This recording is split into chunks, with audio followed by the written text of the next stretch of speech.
মশা মাছি কোনো কাজে লাগে লাগে না।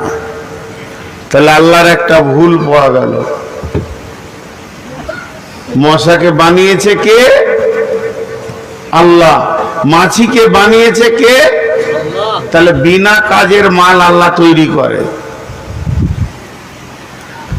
পাগল রাস্তায় হাঁটে, ওর কোনো উদ্দেশ্য নাই, কিন্তু সুস্থ ব্রেনের মানুষ হাঁটবে উদ্দেশ্য নাই, এটা হয়?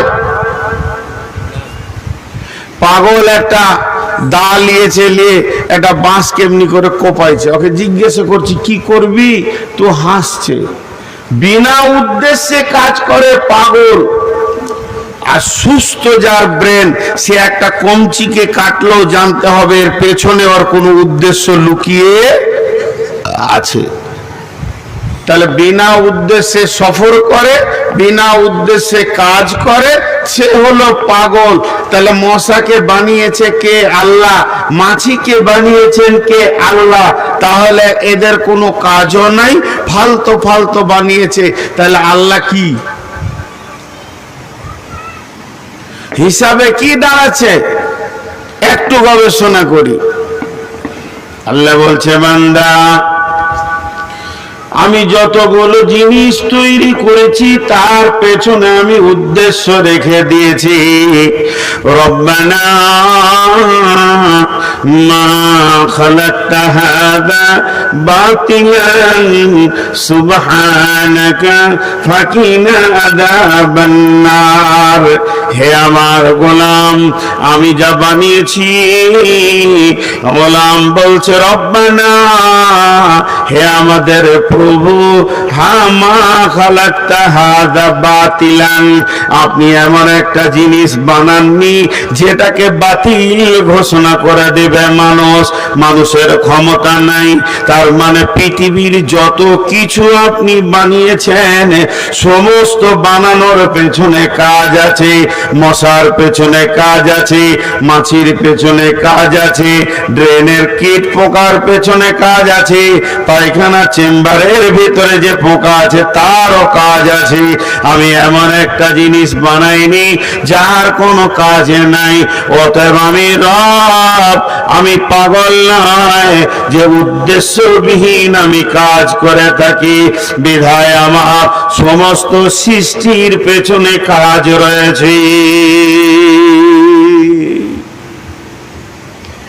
আমরা কাজ বের করতে শুরু করেছি। বাঁশকে কেটে কি সুন্দর প্যান্ডেল বানিয়েছি, পাটকে কেটে সুতা করে কাপড় করে তাকে কত সুন্দর বানিয়েছি। ওমা উতিতুম মিনাল ইলমি ইল্লা কালিল।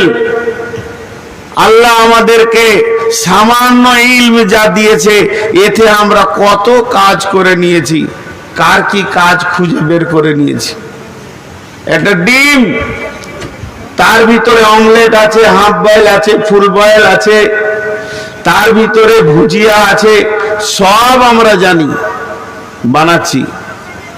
খাসিকে ধরে নিয়ে এসে ওকে জবাই করে ওকে ভুনা খাও, ঝোল খাও, পুড়িয়ে খাও, কাবাব খাও, টিকিয়া খাও, কোফতা খাও, জেনে নিয়েছি। গাভীর দুধ আছে, দুধকে টেনে বের করে নিতে হবে, আমাদের জানা আছে। দুধের ভিতরে কে লুকিয়ে আছে? দুধের ভিতরে ছানা আছে, মাখন আছে, দই আছে, রসগোল্লা আছে, ল্যাংচা আছে, চমচম আছে, ঘি আছে, পান্তুয়া আছে, সব আমরা জেনে নিয়েছি। আমরা গরুর ভিতরে কোনটা কিভাবে খেতে হয় তাও জেনে নিয়েছি। আল্লাহ তাবারাক ওয়া তাআলা বলেন, গোলাম রে, কার কি কাজ? আপনার বলের পাছায় লাঠি দিয়ে চাষ করতে হবে, এটা তোমাদের বিবেকে এসেছে। তাকে কেটে খেতে হবে, বিবেকে এসেছে। পৃথিবীর এমন কোন সম্পদ নাই যেটার পেছনে কাজ নাই। হে মানুষ, তোমার ব্রেন কত মজবুত, আমি তোমাকে কত মজবুত বানালাম। হাওয়া হাওয়া দেখা যায় না, তারপরও তাকে টেনে চেম্বারে ভরে পাইপ দিয়ে ভোল্টিং দিয়ে তুমি ডাম্পারের চাকে দাও, দিয়ে 63 টন মাল নিয়ে তুমি পাকুর থেকে কোথা শিলিগুড়ি চলে যাও। হাওয়াকেও তুমি গোলাম বানিয়েছ। তোমার ব্রেন এত মজবুত। হে মানুষ, আগুনে হাত দিলে তুমি পুড়ে যাবে, সেই আগুনকে তুমি গ্যাসের ভিতরে গোলাম বানিয়ে কাঁচা মাংসকে রান্না করে আনন্দের খাবার খাও। তুমি বিদ্যুৎকে পানি থেকে টেনে বের করে তার ভিতরে এসি চালাও, ফ্যান চালিয়ে আরাম করো। তোমার ব্রেন কত মজবুত। তুমি লোহাকে অ্যালুমিনিয়ামকে দিয়ে ইঞ্জিন তৈরি করে আসমানের উপরে উড়ে যাও। সমস্ত জায়গায় তোমার ব্রেন কাজ করে। কার কি কাজ আছে তুমি জানো, খালি তোমার নিজের কি কাজ এটাই তোমার জানা নাই। ওইখানটা তো বোকা বেনেছে। ওকে যে মসজিদে ঢুকতে হবে, ওর মালিক ওকে যে কাজ দিয়ে পাঠিয়েছে এইটা খালি খুঁজে পেয়েছে না, ও বাকি সব খুঁজে পেয়ে গেছে, সব পেয়ে গেছে। আর ওকে এটা ও জানে না। জি ভাই, খুব মনোযোগ।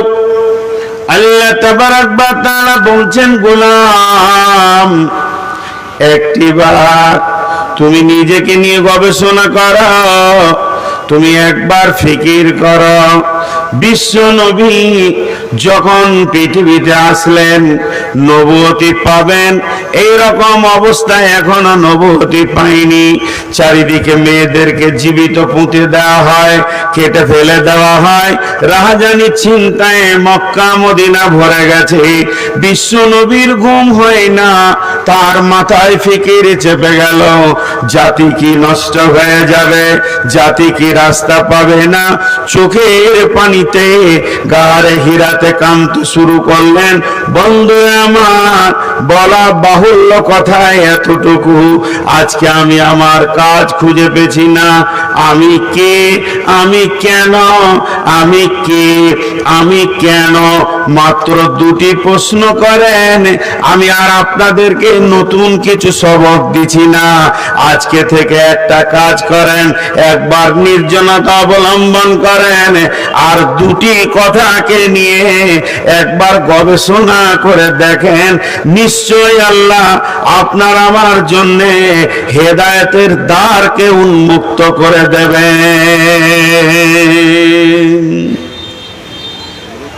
সেটা কেমন?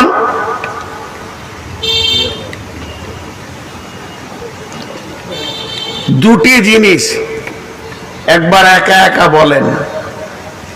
সবাইকে বলছি, যার বিবেকের চেতনতা আছে তাকেই বলছি। একবার এই কথাটা আপনারা আমল করবেন, আর কিছু করতে হবে না। আমলটা কি? রুকু সাজদা নয়, তাসাহুদ নয়, উজু নয়, গোসল নয়। বিশ্ব নবী যেটা করেছিলেন, বৈজ্ঞানিক মোহাম্মদ সাল্লাল্লাহু আলাইহি সাল্লাম বইয়ে লিখছেন, জগৎগুরু হযরত মুহাম্মদ মুস্তাফা সাল্লাল্লাহু আলাইহি সাল্লামে ডক্টর নুরুল ইসলাম লিখছেন যে বিশ্ব নবী ধ্যানের সঙ্গে চিন্তা করেছিলেন, আমি কে, আমি কেন। একে যদি জিজ্ঞাসা করা হয় ওই দুটি কথা, আমি কে, ই বলবে আমি চশমা। আমি কেন, ছোট অক্ষরকে বড় দেখাবো। আমি কে, আমি মোবাইল। আমি কেন, তো আমি দুই বন্ধুর সঙ্গে কানেক্ট করে দিব। আমি কে, না আমি ফ্যান। আমি কেন, না আমি হাওয়া দিব। আমি কে, না আমি কলম। আমি কেন, না আমি লিখা দিব। এখন আমরা নিজেদেরকে বলি, আমি কে, আমি কে, আমি কে, কেনটা পরে হবে। আমি কে, সবাই 3-4 সেকেন্ড আপনাদেরকে গবেষণা করতে দিলাম। সকলের মগজ আছে, সকলের গবেষণা করার মতো জ্ঞান আছে। বিশ্ব নবী যে কারণে গারে হিরাতে উঠেছিলেন, লিফটে উঠেননি। একদম 2500 ফুট উঁচু, 1 ঘন্টা লেগে যাবে উঠতে। তো বিশ্ব নবী লিফটে উঠেননি, খরক পাহাড়ের ভিতরে উঠেছেন, কোনো নামাল নয়, এরকম খরস্রোর পাহাড়, সেই বেয়ে উঠেছেন। কে তুলেছিল? কে তুলেছিল? গবেষণা পৌঁছে দিয়েছিল। আমি কে? আমি কে? এখানে যতগুলি লোক বসে আছি, জোরে বলবেন না, একদম দিলের ভিতরে অন্তত নিজেকে বলেন, আমি কে? আমি কে? আমার পরিচয় কি? পৃথিবীতে আমাকে কে পাঠালো? আমি কার কারণে এলাম? কে আমাকে এই দুনিয়াতে পাঠিয়েছে? এই গবেষণাটা করবেন তো দেখবেন 3খানা কথা আপনার বিবেক আপনাকে বলবে। 1 নম্বরে আমি কি? আমি আল্লাহর গোলাম, এটা আমার প্রথম পরিচয়। 2 নম্বর আমি কে? না, আমি হযরত আদমের সন্তান। আমি কুত্তার পেটে হয়নি, আমি শূকরের পেটে হয়নি, আমি গরু গাধার পেটে হয়নি।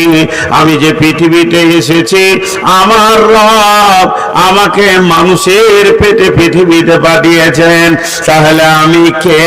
মানে আমি আদমের সন্তান। প্রথম নম্বর, 1 নম্বর পরিচয় আমি আল্লাহর গোলাম। 2 নম্বর পরিচয় আমি হলাম আদম সন্তান। নাম্বার 3 আমি কে? এটা আরেকবার বলেন, আমি কে? তো আমার আপনার বিবেক বলবে, হতভাগা, তো 3 নম্বর পরিচয় হচ্ছে এই পৃথিবীতে তুই হলি নবী মুহাম্মদুর রাসূলুল্লাহ সাল্লাল্লাহু আলাইহি ওয়াসাল্লামের উম্মাহ।